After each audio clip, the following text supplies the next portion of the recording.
सभी मसीही भाई बहनों को यीशु के नाम में शालोम, प्रेज द लॉर्ड, जय मसीह की।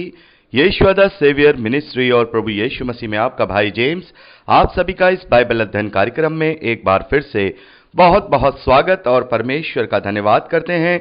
मेरे प्यारे भाई बहनों, हम अध्ययन कर रहे हैं प्रकाशित वाक्य का और एक छोटी सी प्रार्थना के साथ आज के अध्ययन को हम शुरू करेंगे। हालेलुया, धन्यवाद पिता परमेश्वर, धन्यवाद करते हैं आपके अद्भुत रीति वाले प्रेम के लिए जो आपने अपने इकलौते पुत्र को देकर हम सभी पर प्रकट किया। धन्यवाद करते महान पिता परमेश्वर आपके अनुग्रह के लिए, आपके महान प्रेम के लिए, आपकी तमाम आशीषों के लिए। धन्यवाद करते हैं इस बाइबल अध्ययन कार्यक्रम के लिए जिससे हम आशीषित हो रहे हैं। होने दीजिए महान पिता परमेश्वर, आज जब हम ये अध्ययन कर रहे हैं पिता परमेश्वर, पवित्र आत्मा हमारी अगुवाई करे, सहायता करे, मदद करे। सत्य के वचनों को, भेद की बातों को पिता परमेश्वर सत्य रीति से सिखाए ताकि हम उन पर चलने वाले हो सकें और आपके ग्रहण योग्य बनने पाए पिता परमेश्वर। सारी व्यवस्थाओं को, रिकॉर्डिंग किए जाने को, वचनों को समझने को और समझाए जाने को, हर एक बात को पिता परमेश्वर हम आपके धर्ममय और दाहिने हाथ में सौंपते हैं। आप हमारी मदद कीजिए, आप हमारी अगुवाई कीजिए। सारा आदर देते हैं, सारी महिमा देते हैं और इस प्रार्थना को यीशु के सामर्थ्य और मीठे नाम में मांगते हैं, आमीन। मेरे प्यारे भाई बहनों, अब तक हमने प्रकाशित वाक्य में उसका 7वां अध्याय कंप्लीट किया था। अब समय है कि हम 8वां अध्याय पहले वचन से अपने अध्ययन को शुरू करें। 8वें अध्याय में हम देखते हैं पहले और दूसरे वचन में 7वीं मोहर को खोला जाता है। 6ठे अध्याय में हमने पहली मोहर से लेकर 6ठी मोहर तक जो खोला गया है उसके वर्णन को देखा कि क्या क्या चिन्ह वहां पर परमेश्वर दिखाएंगे। यहां पर हम देखते हैं 7वीं मोहर को खोला गया है। यहां पहले और दूसरे वचन में लिखा है, जब उसने 7वीं मोहर खोली तो स्वर्ग में आधे घंटे तक सन्नाटा छा गया। तब मैंने उन 7 स्वर्गदूतों को देखा जो परमेश्वर के सामने खड़े रहते हैं और उन्हें 7 तुरहियां दी गईं। तो मेरे प्यारे भाई बहनों, यहां पर हम क्या देखते हैं? 7वीं मोहर खोले जाते ही स्वर्ग में आधे घंटे का सन्नाटा छा गया। ये आधे घंटे का सन्नाटा जो पूरे स्वर्ग में छा गया है, पिन ड्रॉप साइलेंस जो पूरे स्वर्ग में छा गया है, इसका क्या मतलब है? मेरे प्यारे भाई बहनों, जब हम समुद्र की तरफ देखते हैं, जब वहां उसमें बहुत बड़ा तूफान आने वाला होता है तो उस तूफान से पहले समुद्र में एक अजीब सी शांति छा जाती है। तो ये जो सन्नाटा है, ये जो शांति है, ये जो साइलेंस है, ये आगे आने वाली विपत्तियों की ओर इशारा करती हैं। मेरे प्यारे भाई बहनों, 7वीं मोहर को खोले जाते ही अंतिम काउंटडाउन शुरू हो जाएगा। अंतिम जो विपत्तियां हैं परमेश्वर की जो इस धरती पर डाली जाएंगी, जो क्रोध है इस धरती पर डाला जाएगा, उसके विषय में अंतिम काउंटडाउन शुरू हो जाएगा। और यहां पर हम देखते हैं 7वीं मोहर खोले जाते ही जो 7 स्वर्गदूत हैं जो परमेश्वर के सिंहासन के सामने रहते हैं, उन्हें 7 तुरहियां दी गई हैं। उन्हें 7 तुरहियां दी गई हैं। तुरही किसकी ओर इंडिकेट करता है? मेरे प्यारे भाई बहनों, पुराने समय में जब हम 2 राजाओं को आपस में युद्ध करते हुए देखते थे, तो जब युद्ध का प्रारंभ होता था, युद्ध का आगाज होता था, तो तुरही का शब्द किया जाता था। तुरही को बड़े ही वेग के साथ फूंका जाता था। तो यहां जो ये तुरही है, ये अब अंतिम काउंटडाउन की ध्वनियां हैं, अंतिम उस युद्ध के आगाज की ध्वनि है, उस अंतिम समय की, उस अंतिम पड़ाव की ध्वनि है कि अब प्रभु यीशु मसीह का द्वितीय आगमन शीघ्र अति शीघ्र है और वो अपने विरोधियों को अपने पिता के पांवों की चौकी कर देगा। तो यहां पर हम देखते हैं कि 7वीं मोहर को खोले जाते ही 7 तुरहियां 7 स्वर्गदूतों को दी गईं। आगे तीसरे वचन में लिखा है, फिर एक और स्वर्गदूत सोने का धूपदान लिए हुए आया और वेदी के निकट खड़ा हुआ और उसको बहुत धूप दिया गया कि सब पवित्र लोगों की प्रार्थनाओं के साथ सोने की उस वेदी पर जो सिंहासन के सामने है चढ़ाए। चौथे वचन में लिखा है, उस धूप का धुआं पवित्र लोगों की प्रार्थनाओं सहित स्वर्गदूतों के हाथ से परमेश्वर के सामने पहुंच गया। मेरे प्यारे भाई बहनों, यहां पर हम देखते हैं कि परमेश्वर के सिंहासन के सामने एक सोने की वेदी को दिखाया गया है और वहां पर एक धूपदान को हम देखते हैं कि एक स्वर्गदूत लेकर के आता है और उसको, उस वेदी को बहुत धूप देता है और उस धूप के साथ हम देखते हैं कि जो पवित्र लोगों की प्रार्थनाएं हैं वो उस वेदी पर चढ़ाई जाती हैं। तो जैसा कि मैं आपको पहले बता चुका हूं, हम पढ़ चुके हैं इब्रानियों की पत्री में कि स्वर्ग में असली वेदी है। इस धरती पर जो मंदिर था, जो सुलेमान के द्वारा बनाया गया था, वो मंदिर उस स्वर्ग की वेदी का प्रतिरूप था, प्रतिबिंब था, उसकी एक फोटोकॉपी थी। यानी असली वेदी परमेश्वर के स्वर्ग में उसके सिंहासन के सामने है और यहां पर हम देखते हैं उसे धूप दी जा रही है। तो मेरे प्यारे भाई बहनों, यहां पर जो धूप दी जा रही है, क्या वो पृथ्वी में जो मंदिर में धूप दी जाती थी, क्या उसी की तरह समानता में है?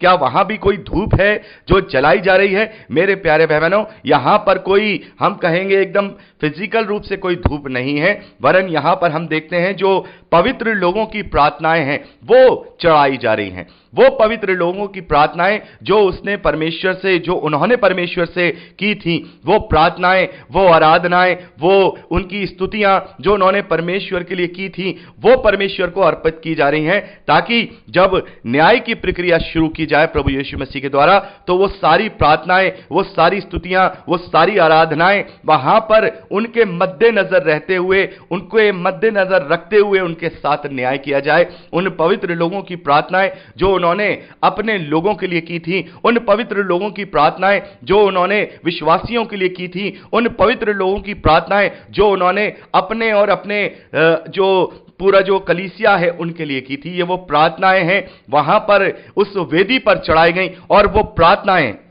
हम देखते हैं वो परमेश्वर के सामने पहुंच गई। स्वर्गदूतों के द्वारा वो प्रार्थनाएं परमेश्वर के पास पहुंच गई। जैसा कि हम देखते हैं कि जो 4 प्राणी हैं जो हमने चौथे अध्याय में पढ़ा था, उनके चारों ओर भीतर बाहर आंखें ही आंखें हैं। और जैसा कि मैंने आपको एक संदेश का लिंक दिया था, उसमें आपने वहां देखा होगा, ये आंखें परमेश्वर की दृष्टि है जो कि स्वर्गदूतों के द्वारा इस पृथ्वी पर प्रत्येक मानव के ऊपर लगी रहती हैं, प्रत्येक मनुष्य के ऊपर लगी रहती हैं। इन्हीं शक्तियों के द्वारा वो उनकी प्रार्थनाएं, उनकी आराधनाएं, उनकी स्तुतियां, वो सब परमेश्वर तक पहुंच गई।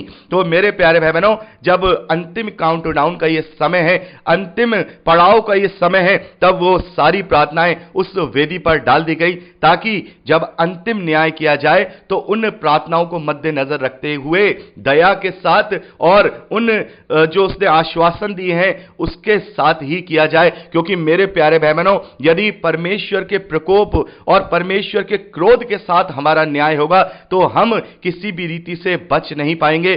दाऊद कहते हैं, अभी तक हमने उस पाप का दंड उस तरीके से नहीं पाया जिसके हम हकदार थे। अभी तक हमने परमेश्वर के प्रेम को ही देखा है, और आगे भी जब न्याय किया जाएगा तो परमेश्वर हमारी प्रार्थनाओं के साथ, हमारे उस विश्वास के साथ, हमारे उस अनुग्रह के साथ जो उसने हमें दिया है, उन्हीं के साथ वो न्याय करेगा। तभी हमारा न्याय सही रीति से हो पाएगा, वरन हम किसी रीति से इस योग्य नहीं होंगे कि हम अनंत जीवन को प्राप्त करने पाए। यह परमेश्वर का अनुग्रह है, यह परमेश्वर का प्रेम है जो उस प्रेम के द्वारा वो हमारा न्याय करेगा।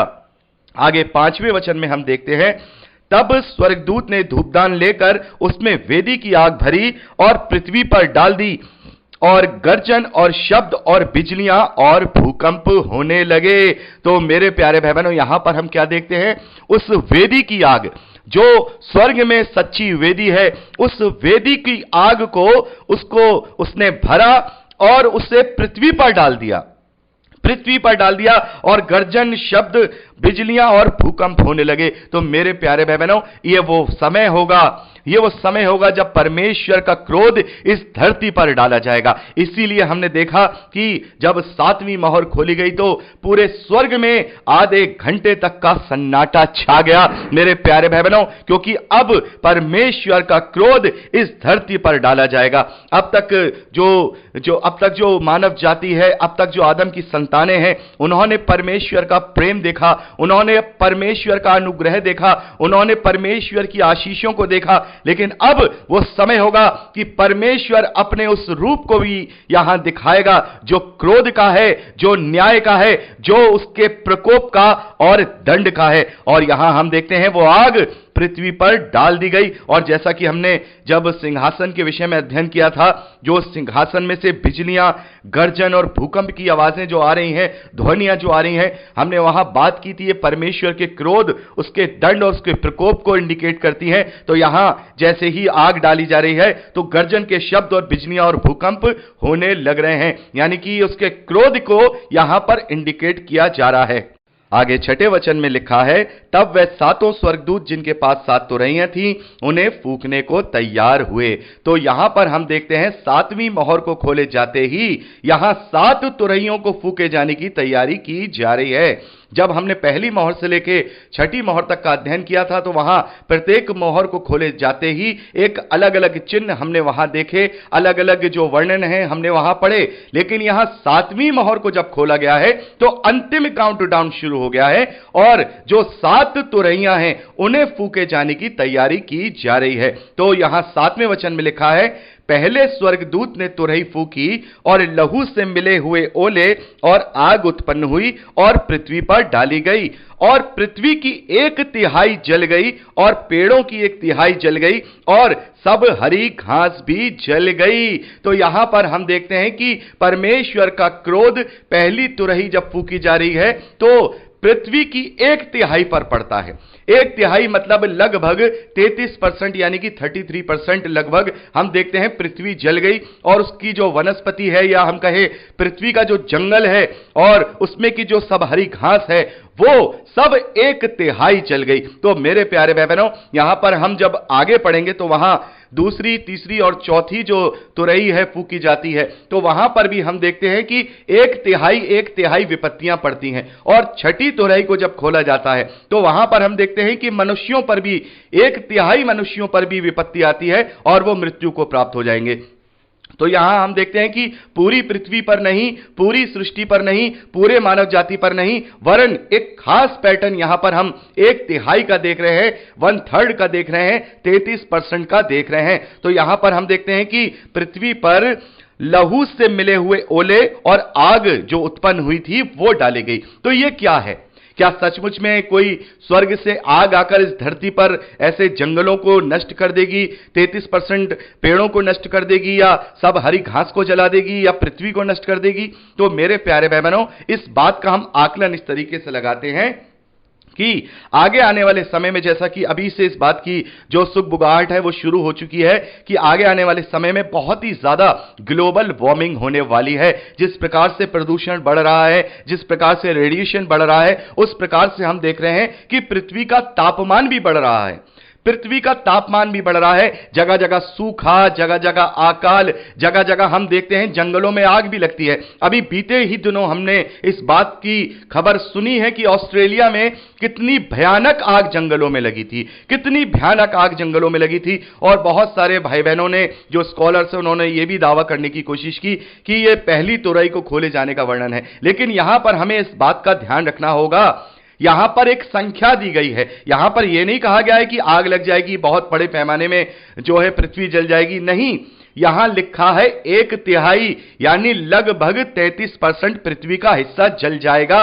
लगभग 33% पृथ्वी का हिस्सा जल जाएगा, यानी कि जो लैंड एरिया है, क्योंकि हम जानते हैं कि इस पृथ्वी पर जो लैंड एरिया है वो कम है, जो ओशियन का एरिया है वो ज्यादा है। ओशियन यानी जो समुद्र का एरिया है वो ज्यादा है और जो धरती है, जो हम कहेंगे जो लैंड्स हैं, उनका एरिया कम है। तो लैंड वाले एरिया का 33% जल जाएगा। तो ऑस्ट्रेलिया में जितनी आग लगी थी उससे हम पूरे जितना भी लैंड है पूरी धरती पर उसका 33% नहीं कहेंगे। तो इसका मतलब यह है कि बड़े पैमाने पर यह आग लगेगी, बड़े पैमाने पर। और जिस प्रकार से अभी हम बात कर रहे थे कि धरती का जो तापमान है वो निरंतर बढ़ता जा रहा है, सूखा है, अकाल है, बारिश नहीं हो रही है, तो क्या होगा? इससे जो जंगल होंगे, इससे जंगल बड़े पैमाने में सूख जाएंगे, बड़े पैमाने पर जंगल सूख जाएंगे। और जब जंगल सूखता है तो मेरे प्यारे भाई बहनों, जब जंगल में आग लगती है तो उसको बुझाने वाला कोई उत्पन्न नहीं होता है, कोई उसको पैदा नहीं होता है। तो यहां पर हम देखते हैं कि इसी प्रकार का कुछ ऐसा होगा, या तापमान में बढ़ोतरी होगी, सूखा होगा, या इस प्रकार से कुछ ऐसा परमेश्वर की ओर से जो यहां प्रकोप डाला जाएगा इस धरती पर कि इस धरती की 1/3 वनस्पति जल जाएगी जाएगी, या हम कहें 1/3 जो जंगल हैं वो जल जाएंगे और सब हरी घास भी जल जाएगी। तो इसका मतलब ये आगे आने वाले बहुत बड़े प्रदूषण, बहुत बड़े ग्लोबल वार्मिंग, बहुत बड़े रेडिएशन की तरफ हमें इशारा करता है, जब परमेश्वर का क्रोध इस धरती पर ऐसे डाला जाएगा कि परमेश्वर अपनी सृष्टि की रक्षा नहीं करेगा, बल्कि उस अपने क्रोध के द्वारा यह धरती 1/3 तरीके से नष्ट हो जाएगी। तो यहां पर हमने देखा, पहली तुरही को फूंके जाते ही पृथ्वी पर, इस बात का भी आप ध्यान रखिएगा कि किन किन वस्तुओं पर, किन किन चीजों पर अभी विपत्ति आ रही है। तो पहली विपत्ति हम देखते हैं पृथ्वी और वनस्पति, या हम कहें जो पेड़ हैं और जो हरी हरी घास है, उन पर पड़ी है और 1/3 तरीके से वो नष्ट हो गए हैं। अब बात करते हैं दूसरी तुरही के विषय में, और मैं चाहूंगा कि हम ये अगली रिकॉर्डिंग में करें। प्रभु आपको बहुत आयत की आशीष दे।